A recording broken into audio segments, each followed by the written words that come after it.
BJP নেতারা আদিবাসীদের গায়ে প্রস্রাব করে কুরুচিকর মন্তব্য করলেন বিধায়ক সুদীপ বর্মন।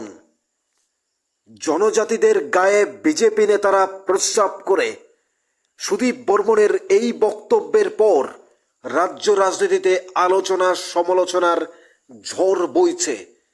কি বলবেন জনজাতিরা, রাজ্যবাসী এবং যারা আমাদের এই ভিডিওটা দেখছেন?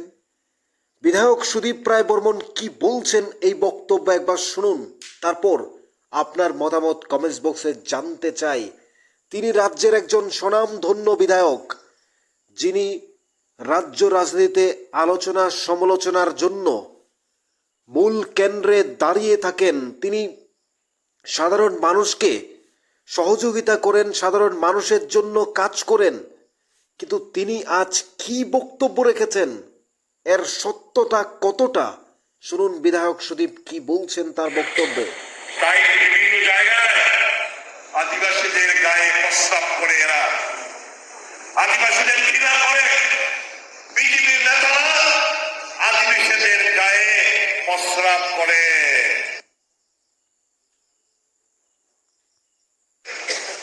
তাই বিভিন্ন জায়গায়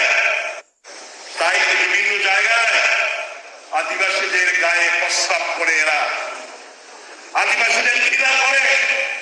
বিজেপির নেতারা আদিবাসীদের গায়ে প্রস্রাব করে। তাই বিভিন্ন জায়গায় আদিবাসীদের গায়ে প্রস্রাব করে এরা আদিবাসীদের ঘৃণা করে। বিজেপির নেতারা আদিবাসীদের গায়ে প্রস্রাব করে। আদিবাসীদের ঘৃণা করে। বিজেপির নেতারা আদিবাসীদের গায়ে প্রস্রাব করে। বিজেপির নেতারা আদিবাসীদের গায়ে প্রস্রাব করে।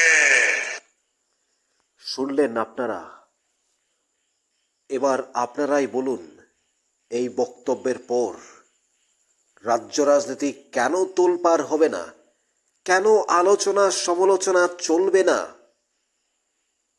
এই বক্তব্য আগামী দিনের রাজ্য রাজনীতিতে ভয়ঙ্কর পরিস্থিতি কি তৈরি করবে না?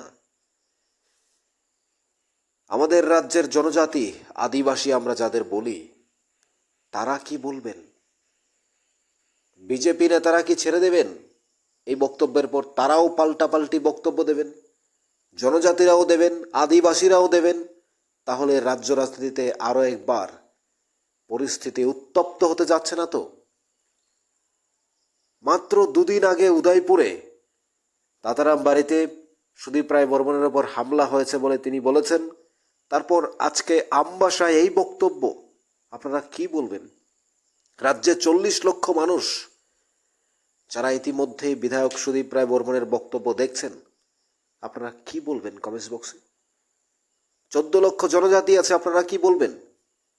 বিজেপি সাপোর্টাররা, কংগ্রেস প্রতিনিধিরা, আপনাদের মতামত জানতে চাই কমেন্টস বক্সে। আমাদের সাথে থাকুন, চ্যানেলটি সাবস্ক্রাইব করে রাখুন পরবর্তী আপডেট পেতে।